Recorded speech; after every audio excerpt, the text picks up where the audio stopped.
Saludos dominicanos en todo el territorio de la República.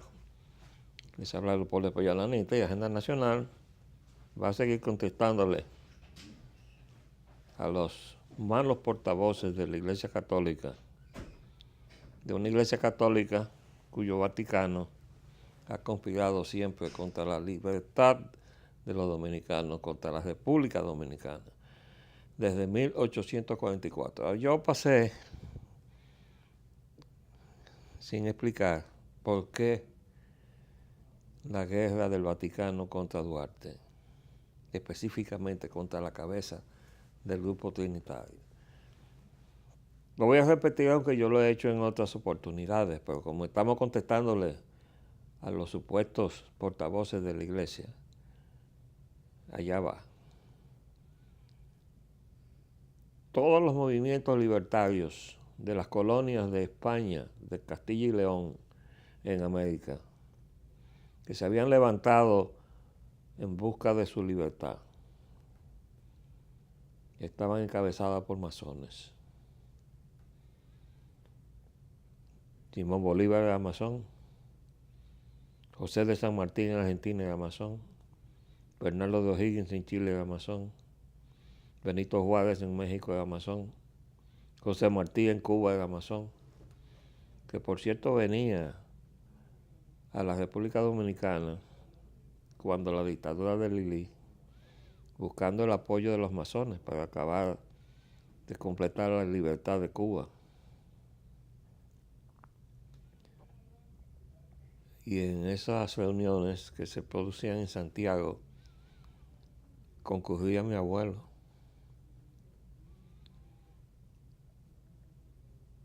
Esa faceta del dictador Lili, bueno, pues no se saca a relucir. Lili era masón y estaba apoyando las gestiones de José Martí cuando venía aquí a buscar el apoyo de los masones. Pero además Lili estaba preparando una expedición para mandarla a Puerto Rico para contribuir a la independencia de Puerto Rico. Eso tampoco, o no se sabe, o son de las cosas que se ocultan, como la pastoral del arzobispo Aporte, que estaba oculta, ¿eh?, en la arquidiócesis, en la catedral. Y si este historiador, que en su tomo 2 de la colección Centenario, Emilio Rodríguez de Morici, encontró esos papeles y la copió, nosotros no nos hubiéramos enterado nunca. Además de que ya habiendo hecho ese esfuerzo, los directores del Archivo General de la Nación no han hecho ningún esfuerzo por darle difusión a la pastoral. Sería un secreto ahí. Ya yo dije que yo tenía 80 años cuando yo me enteré de eso, y gracias a Argelia Tejada Yanguela, que lo puso desde Estados Unidos, y no, todavía hoy yo sería un gran ignorante de la historia de mi país, habiendo recorrido una carrera política hasta llegar a ser secretario técnico de la presidencia. Y en el gobierno de Guzmán, el hombre, el número 2, no era el vicepresidente Jacobo Marluta, no, era Paulín Espaillat. El tiempo que estuvo en el palacio, porque yo choqué entonces con el anillo palaciego familiar y se impuso pues el vínculo familiar. Se impuso en el sentido de que se me quería trasladar fuera del palacio y yo renuncié primero. Pero bueno, yo tengo que recordar siempre con respeto a ese presidente que se llama Antonio Guzmán, que fue una víctima de su entorno familiar. Y fue una víctima también de José Francisco Peña Gómez y de Salvador Jorge Blanco, su enemigo, desde Santiago. Y yo recuerdo en una oportunidad que, dada la situación de tirantez que Peña Gómez estaba cultivando entre Salvador Jorge Blanco como presidente del PRD y luego como candidato y finalmente como candidato electo para sustituir a Antonio Guzmán. Y yo quise intervenir en eso y le hablé a don Antonio. Y él me dijo, ustedes no conocen a Salvador Jorge Blanco como lo conozco yo. Y él sabía por qué lo decía, porque Salvador Jorge Blanco, cuando recibió las evidencias de las tratativas de negocios que estaban haciendo Sonia Guzmán y su esposo desde el Palacio, siendo ya candidato electo, fue a Palacio y le dijo a Antonio Guzmán, te le voy a meter preso a tu hija y a tu yerno. Y eso fue lo que desesperó al pobre don Antonio, porque cuando él comenzó a hacer investigaciones encontró que era verdad. Y él, la vergüenza lo mató. Prefirió suicidarse. Pero en esa oportunidad yo quise intervenir y le hablé. Y él me dijo, ustedes no conocen a Salvador Jorge Blanco como lo conozco yo. No lo tomo a mal el intento que yo hice. Pero me dijo eso. Y efectivamente, Salvador Jorge Blanco instaló aquí con el apoyo, desde luego, y el compromiso de ese agente extranjero que se llamó José Francisco Peña Gómez, que debió llamarse Oguipia igual que su padre. Era miembro del Diálogo Interamericano porque él le había jurado lealtad a los liberales de Washington, de los cuales no se apiaba de la boca. Los liberales de Washington, aquí por aquí los liberales de Washington. El colmo es que todavía aquí hay grupos de los desprendimientos del PRD que tienen a Peña Gómez como la imagen a seguir, el ícono a seguir.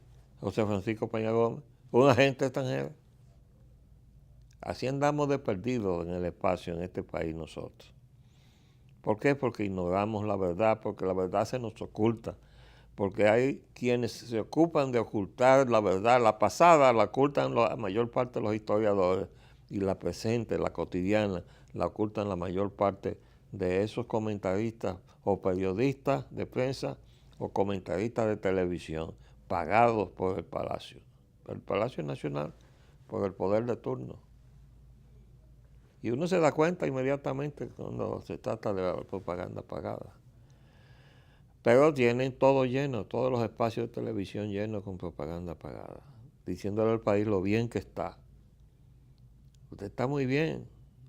Ahora hace unos minutos antes de salir para acá, yo veía la propaganda que tiene la CDE, diciendo lo bien que está todo el servicio eléctrico y lo bien que estará a manos de los que están ahí, ¿no? Pretendiendo quedarse. Pero bueno, ahora mismo estamos ante una embestida de la Iglesia Católica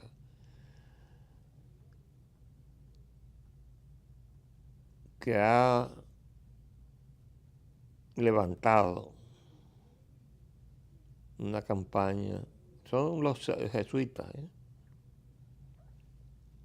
Los jesuitas se han asumido, además de que el Papa Francisco es jesuita. Bueno, el grupo jesuita de Santo Domingo se ha convertido en el que ha usurpado la representación de la iglesia. Y esa iglesia en la que yo nací, me bautizaron, pero a la que yo estoy dispuesto a renunciar 60 veces. Si eso significa dejar de ser cristiano. Los que están en el Vaticano, esa curia romana fue capaz de matar a un papa. Lo envenenaron, no tuvo ni un mes de mandato. ¿Por qué? Porque se pronunció en cuanto a quitarle el compromiso del Vaticano con el gran poder de la tierra y que eso fue suficiente para que lo mataran. Y este cura argentino, lo primero que hizo cuando llegó fue ponerle las peras al cuarto a la curia romana, a todos esos cardenales. Le leyó la cartilla. Lo que pasa es que ha caído, pienso yo, bajo la desorientación de los jesuitas de la República Dominicana, de esos que están ahí en el centro Bonó y todos esos teleques que han armado para influir en la política dominicana. A todo esto, a contrapelo del informe que dejó la misión jesuita de 1936 a 57, diciendo que en la frontera no hubo un solo muerto.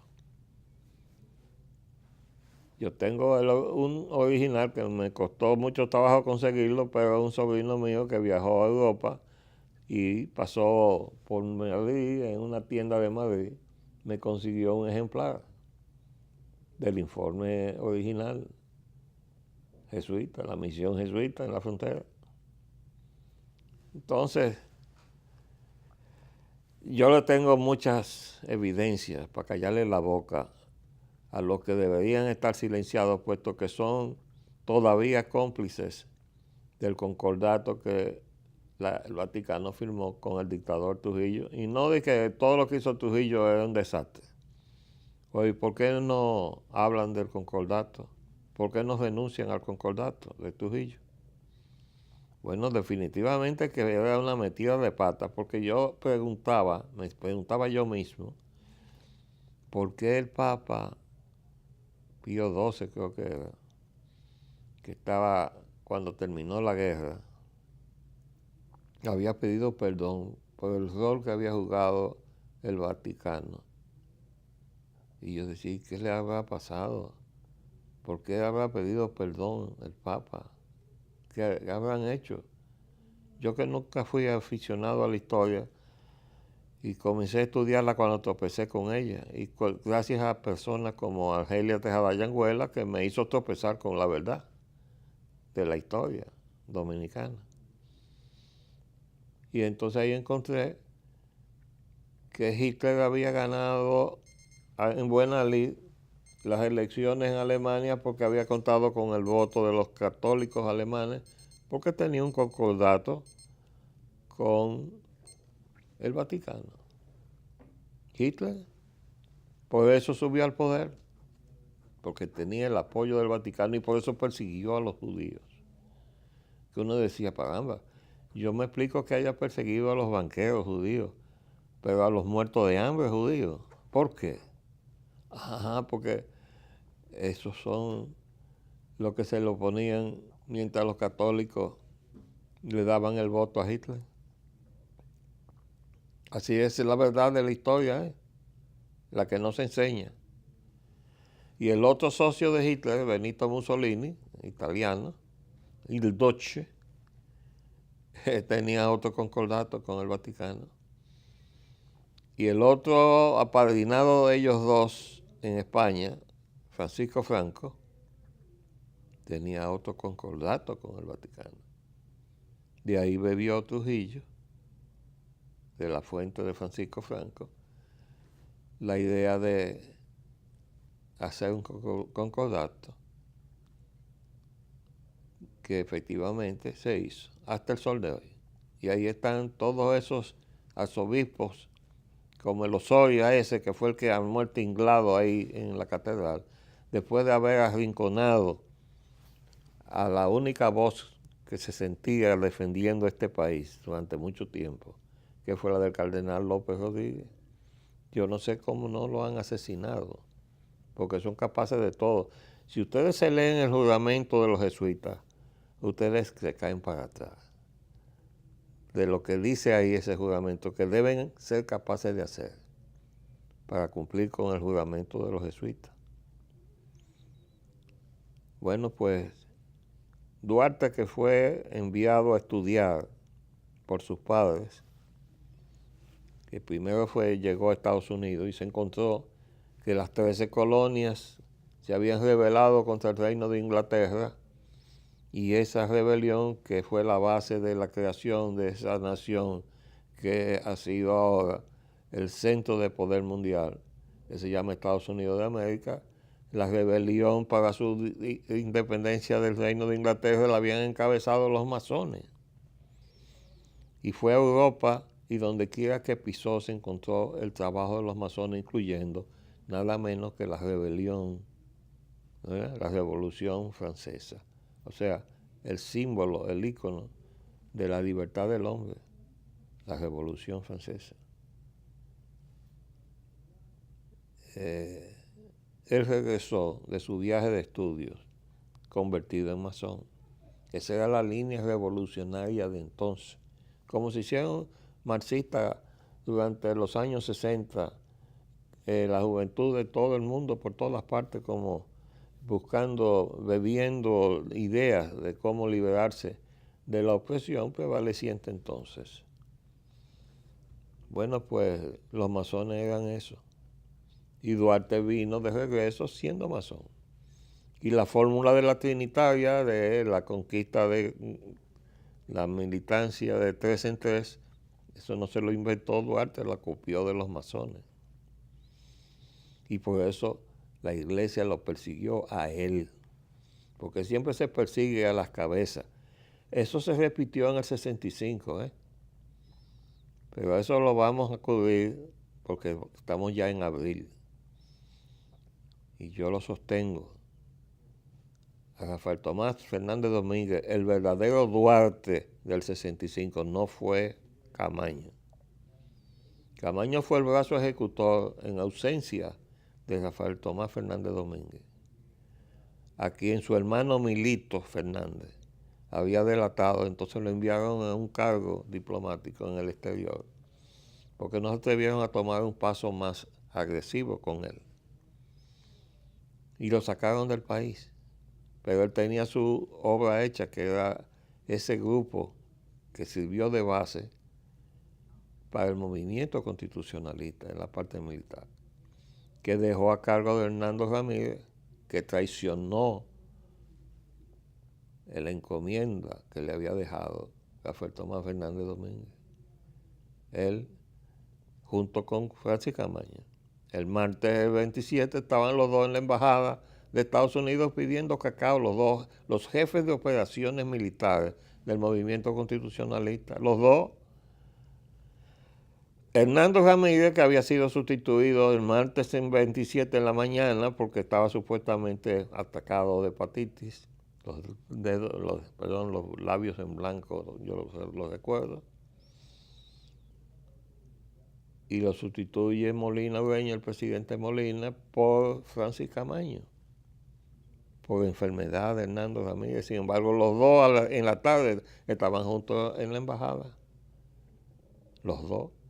Y según el testimonio que dejó el encargado del negocio que conversó con ellos, cuando le preguntó a ambos, esta insistencia de ustedes en venir aquí, porque habían ido varias veces buscando al embajador que estaba fuera del país, debe entenderse que ustedes están dispuestos a cambiar la consigna de la vuelta a la constitucionalidad sin elecciones por una junta militar. Y ambos dijeron que sí.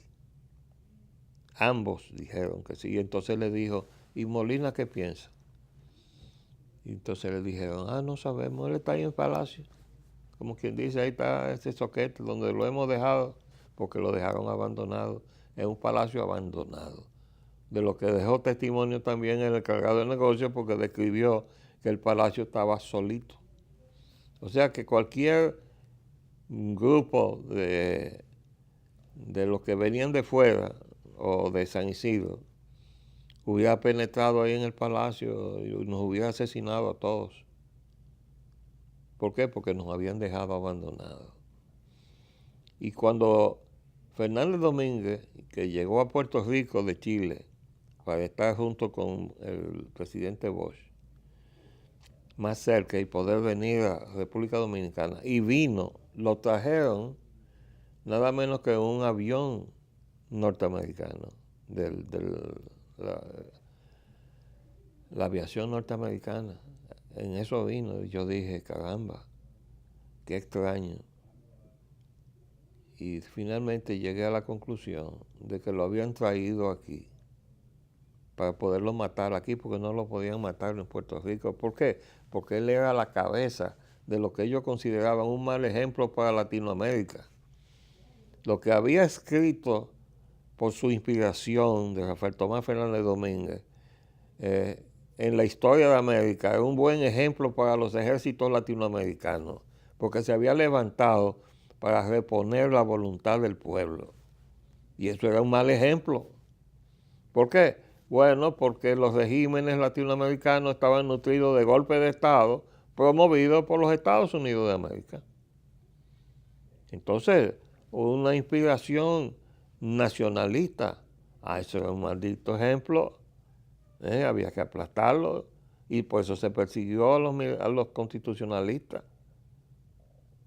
Así es que se escribe la historia, y el héroe nacional, ese Antonio Inver Barrera, lo primero que hizo fue que cogió aquí la representación de ese gobierno norteamericano, del ejército invasor que vino aquí, con un llamado Gobierno de Reconstrucción Nacional, a presidir el asesinato de los combatientes dominicanos. Eso fue lo que hizo Inver Barrera, junto con Adriano Valé y Hilario. Entonces, la historia dominicana está llena de eso. Y nosotros tenemos que poder deslindar una cosa de la otra y buscar la verdad. La misión de este programa, que yo pago con mi pensión del Estado. Yo no tengo suscriptores, ¿has visto el anuncio comercial aquí? Esto lo pago yo con la pensión que yo recibo del Estado por mis largos años de servicio a la nación. Tengo una pensión del Estado que me puso el Congreso. Con eso pago yo este programa. Para poder decir la verdad y hacer lo que ya dije que era el lema de este programa. Me pueden quitar la visa, me pueden excomulgar y me pueden decir trujillista, y yo no me voy a callar la boca. Yo la verdad la repetiré aquí una y otra vez mientras el Señor me dé la fuerza necesaria, la vida necesaria para poder hacerlo. Ese es mi compromiso. Por eso he visto de caqui. Este es mi uniforme constitucionalista.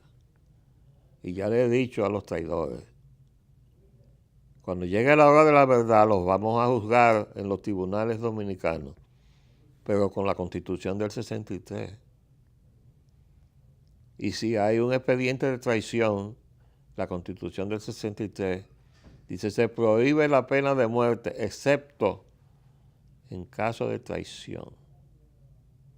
Dice la Constitución del 63. ¿Y cuál vale más? Porque por la Constitución del 63 este país peleó. La Constitución del 63 o la del 2010 de Leonel Fernández, con la cual entronizó la dictadura de partido que quiere oprimir al pueblo dominicano para hacer la fusión con Haití. Eso es lo que está planeado hacer desde la dictadura del poder del PLD, la fusión con Haití. ¿Por qué? Porque han sustituido a Peña Gómez en lo que era la tarea de Peña Gómez. Y estuvimos a punto de hacerlo presidente de la República. ¿Ustedes se imaginan a Peña Gómez presidente aquí? Bueno, pues eso es lo que ha hecho Leonel Fernández, la fusión con Haití. Y le llevamos el expediente. Pero a esos curas charlatanes les decimos que al apoyar la presencia de los haitianos que han sacado de Haití para poderles robar la riqueza de la minera de oro y plata de Haití, la minería de oro y plata de Haití, que primero estuvo en manos de Madame Mitterrand y luego ahora, más recientemente, en manos de Bill Clinton. Bueno, pues el que apoya que los haitianos estén aquí, está apoyando que les roben su riqueza allá. Y todos esos sacerdotes de aquí son socios de Bill Clinton y de George Bush, que está metido en Cotuí, mientras 600 familias dominicanas se envenenan de cianuro. Pero ya seguiremos. Tenemos bastante material. Les habló Leopoldo Pellananita. Hasta luego.